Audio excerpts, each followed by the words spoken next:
जय श्री कृष्ण मित्रों। श्री कृष्ण कहते हैं जो होता है अच्छे के लिए होता है। कई बार जीवन हमें ऐसे मोड़ पर लाकर खड़ा कर देता है जहां हम खुद को असहाय और हारे हुए महसूस करते हैं। हम सोचते हैं कि हमारे साथ ही ऐसा क्यों हो रहा है, लेकिन सत्य यह है कि जो कुछ भी होता है वो अच्छे के लिए होता है। अगर कोई सपना टूटता है तो समझो कि नया सपना संजोने का समय आ गया है।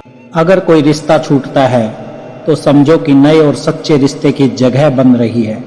अगर कोई अवसर हाथ से निकलता है तो ये संकेत है कि उससे भी बेहतर अवसर तुम्हारी प्रतीक्षा कर रहा है। श्री कृष्ण कहते हैं, हे पार्थ, जो हुआ वो अच्छे के लिए हुआ, जो हो रहा है वो भी अच्छे के लिए हो रहा है, और जो होगा वो भी अच्छे के लिए ही होगा। हर परिस्थिति में छुपा ये संदेश समझो, जब पक्षी का घोंसला टूटता है तो वो उड़ने को मजबूर हो जाता है और यही उड़ान उसे ऊंचाइयों तक ले जाती है। जब कोयले पर दबाव पड़ता है तभी वो हीरा बनता है। जब रात सबसे काली होती है तब सूरज निकलने वाला होता है। श्री कृष्ण कहते हैं, जीवन अपने आप सुंदर नहीं बनता, इसे संवारने के लिए हमें प्रार्थना, विनम्रता, त्याग और प्रेम जैसे गुणों को अपनाना पड़ता है। ये संसार नश्वर है परंतु हमारे कर्म अमर है। हर नई सुबह एक नया अवसर लेकर आती है, लेकिन जो बीत गया वो सिखाने के लिए था। जो आने वाला है वो बीते हुए कल से बेहतर होगा। बस इस विश्वास को कभी टूटने मत दो। चिंता करना केवल मन को व्यस्त करता है। इससे ना तो कल की समस्याएं सुलझती हैं और ना ही आज का सुकून मिलता है।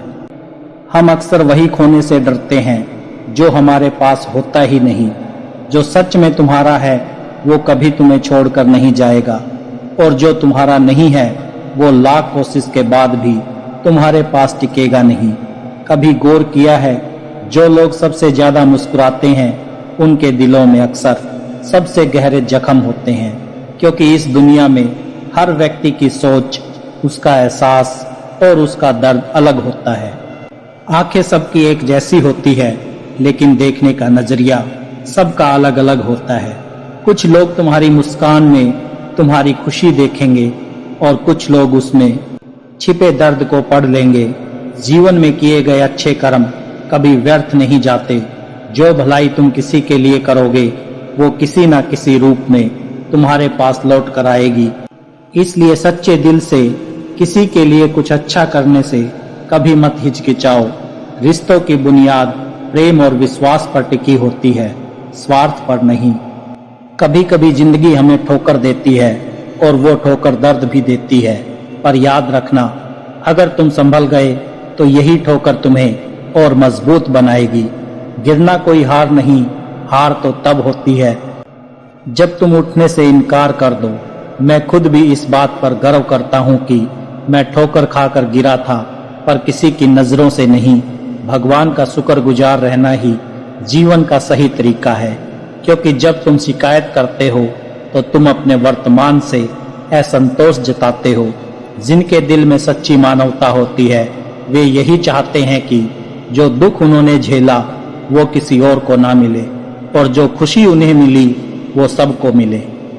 जिंदगी में एक उसूल बना लो, किसी को हराने की बजाय हर किसी को जीतने का हौसला दो। प्यार का मतलब सिर्फ किसी रिश्ते में बंधना नहीं है, बल्कि किसी ऐसे इंसान की परवाह करना है जो तुम्हारी सच्ची फिक्र करता हो।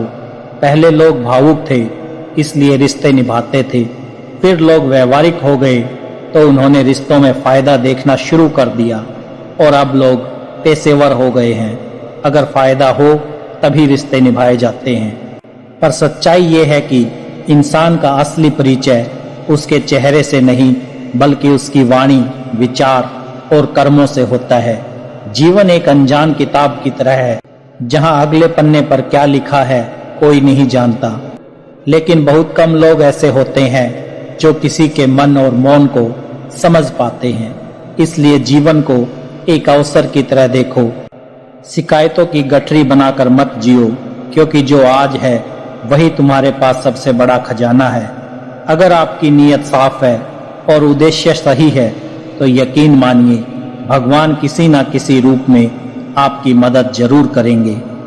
जब ईश्वर कुछ वापस लेता है तो इसे सजा मत समझो, बल्कि ये मानो कि वो तुम्हारे हाथों को खाली कर रहा है ताकि कुछ और बेहतर उसमें आ सके। चाहे वो रिश्ता हो, रास्ते हो या अवसर।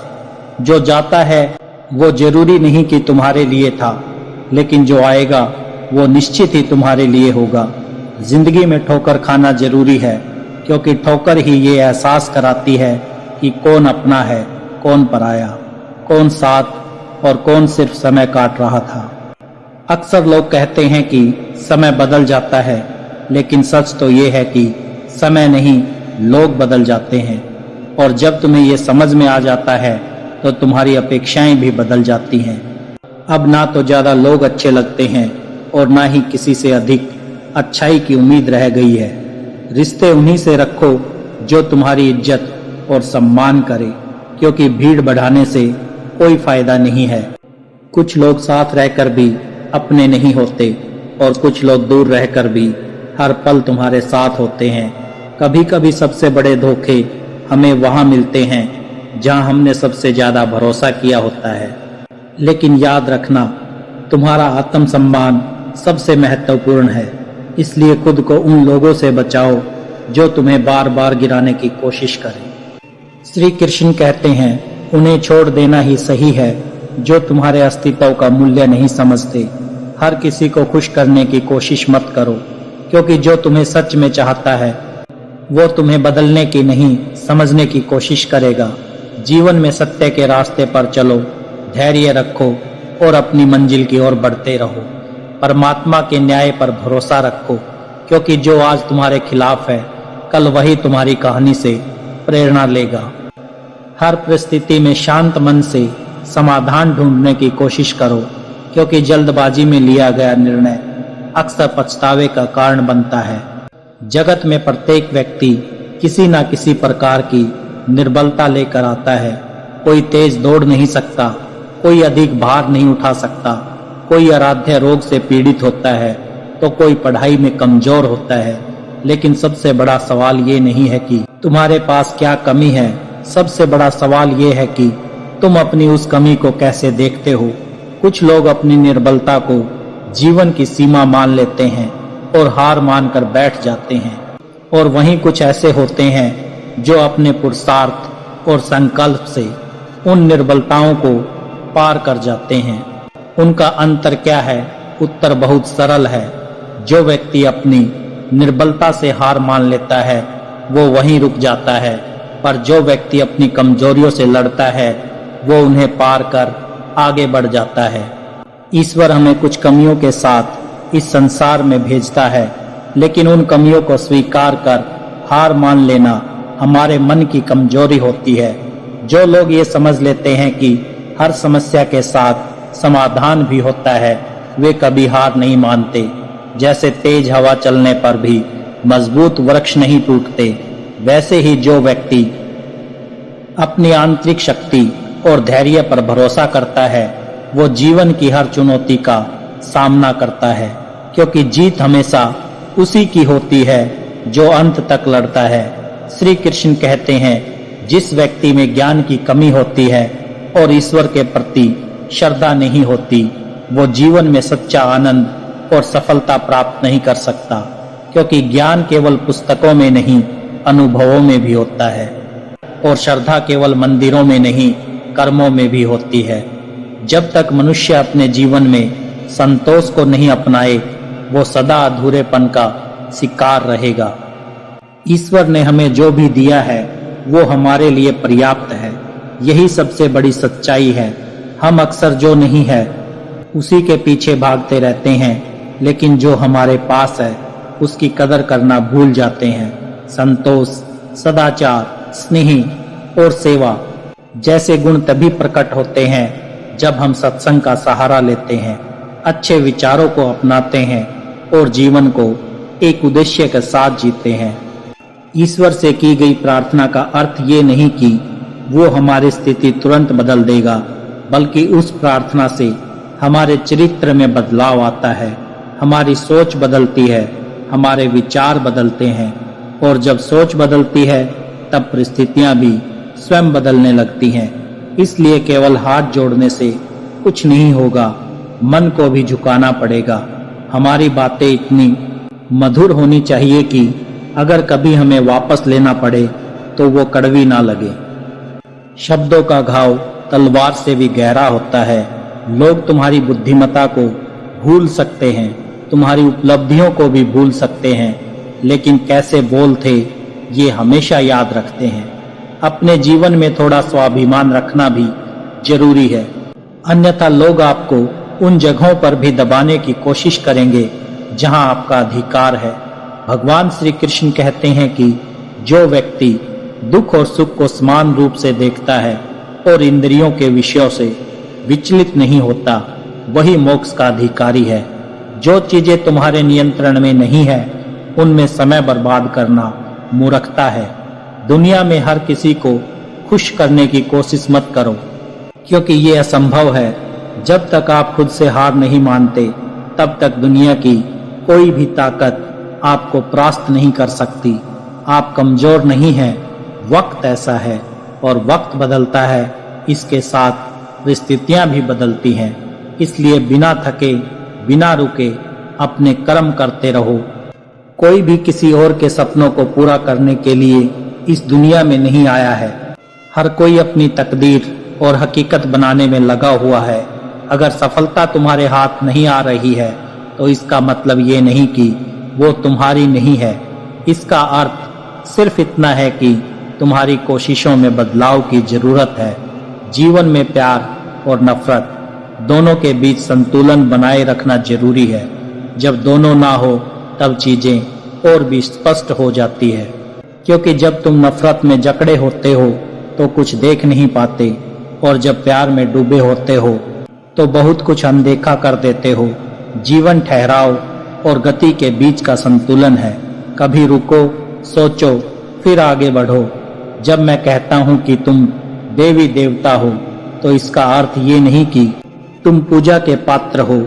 इसका अर्थ ये है कि तुम में अनंत संभावनाएं हैं। तुम्हारी क्षमताएं सीमित नहीं है बल्कि अनंत हैं। अगर कोई कहता है कि तुमसे कुछ नहीं होगा तो याद रखना, तुम्हारी शक्ति को जानने वाला तुम्हारे भीतर बैठा है, बाहर नहीं। गीता में श्री कृष्ण कहते हैं, जल की एक छोटी सी बूंद अगर जलते हुए तवे पर गिरे तो वो तुरंत भाप बनकर उड़ जाती है, लेकिन वही बूंद यदि कमल के पुष्प पर गिरे तो वो मोती की भांति चमक उठती है। ये वही बूंद है जो अगर किसी मृत व्यक्ति के मुख में गिरे तो गंगा जल बनकर उसे मोक्ष प्रदान कर देती है। परंतु यदि वही बूंद किसी सर्प के मुख में गिरे तो वो विष में बदल जाती है। हर परिस्थिति में वो बूंद केवल जल की बूंद ही होती है, लेकिन उसका परिणाम बदलता है केवल उसकी संगति के कारण। संगति में वो परिवर्तन की शक्ति होती है जो हमारी पूरी दिशा बदल सकती है। यदि एक जल की बूंद का भविष्य उसकी संगति तय कर सकती है तो मनुष्य क्यों नहीं। अच्छी संगति ऊंचाइयों तक ले जाती है और बुरी संगति अंधकार की ओर धकेल देती है। अगर आप बुरे लोगों के साथ रहेंगे तो या तो उनके शिकार बन जाएंगे या खुद उन्हीं जैसे बन जाएंगे। इसलिए जीवन में ये सुनिश्चित करना अत्यंत महत्वपूर्ण है कि आप किन लोगों के साथ समय बिता रहे हैं, क्योंकि संगति ही आपकी सोच और आपके कार्य और अंततः आपके जीवन की दिशा तय करती है। कभी सोचा है क्यों कुछ लोग बड़े होते हैं और कुछ लोग गिर जाते हैं? क्यों कुछ लोग कठिनाइयों के बावजूद सफलता प्राप्त कर लेते हैं और कुछ लोग छोटी छोटी समस्याओं से हार मान लेते हैं? ये सब उनकी सोच और संगति पर निर्भर करता है। किसी महान व्यक्ति के साथ एक दिन बिताना वर्षों की किताबें पढ़ने से अधिक मूल्यवान हो सकता है। दुख ने एक बार सुख से कहा, तुम्हारा नाम तो हर इंसान की जुबान पर है, सब तुम्हें पाना चाहते हैं। सुख मुस्कुराया और बोला, भाग्यशाली तो तुम हो, क्योंकि लोग तुम्हारे आने पर अपनों को याद करते हैं, जबकि मेरे आने पर वे अपनों को भूल जाते हैं। सुख भले ही सभी को प्रिय होता है, लेकिन दुख की भी अपनी जगह होती है। दुख हमें जीवन के असली मूल्य समझाता है। ये हमें दिखाता है कि कौन हमारे साथ है और कौन नहीं। जीवन में दुख दो तरह से आता है। पहला तब जब हमारी कोई इच्छा अधूरी रह जाती है, और दूसरा तब जब हमारी सारी इच्छाएं पूरी हो जाती हैं। कई बार जब हम सब कुछ पा लेते हैं तब भी हमें संतोष नहीं होता। असल में दुख हमारे जीवन का एक ऐसा हिस्सा है जो हमें मजबूत बनाता है। जब भी जीवन में कठिनाई आती है, ये केवल हमें कष्ट देने नहीं आती, बल्कि हमें सीखने और समझने का मौका देती है। अगर थोड़ी कठिनाई सहने से बड़ा सुख मिल सकता है तो समझदार व्यक्ति वही करेगा। वो छोटे छोटे दुख को स्वीकार करेगा और बड़े सुख की ओर बढ़ेगा। याद रखो, अंधेरा सिर्फ इस बात का संकेत देता है कि उजाला पास है। दुख केवल ये बताने आता है कि सुख तुम्हारी राह देख रहा है। कठिनाइयां इसलिए आती हैं ताकि जब तुम जीतो तो वो जीत और भी मीठी लगे। जीवन एक रेलगाड़ी की तरह है। जब तक चलती है, लोग आते हैं, जाते हैं, कोई नया चढ़ता है, कोई पुराना उतरता है। कभी तेज दौड़ती है, कभी धीमी हो जाती है, कभी किसी स्टेशन पर ठहरती है और कभी अनजान पटरियों पर निकल पड़ती है। लेकिन एक दिन आखिरी स्टेशन आता है जहां सबको उतरना ही पड़ता है। कोई साथ नहीं जाता। यही जीवन की सच्चाई है। कभी सोचा है हम इस यात्रा में क्या कर रहे हैं? क्या हम सिर्फ बैठकर नज़ारे देख रहे हैं? क्या हम मंजिल तक पहुंचने के लिए चल भी रहे हैं या बस सोचते रह जाते हैं? एक गधा दोहरे विचारों में पड़ा हुआ था। उसके दोनों ओर हरी भरी घास थी, लेकिन वो तय नहीं कर पाया कि कौन सी ज्यादा अच्छी है। कभी एक ओर बढ़ता, फिर दूसरी ओर का आकर्षण महसूस करता। इसी उधेड़-बुन में उसकी पूरी उम्र निकल गई और अंततः वो भूखा ही मर गया। 99% लोग इसी गधे की तरह होते हैं, सिर्फ सोचते रह जाते हैं लेकिन कदम नहीं उठाते। अगर आप ये तय नहीं करेंगे कि आपको किस दिशा में जाना है, तो आप भी इस भ्रम में अपनी पूरी जिंदगी बर्बाद कर देंगे। अपने आप से ईमानदारी से पूछिए, क्या आप बस सोचने वालों में से हैं या करने वालों में से हैं?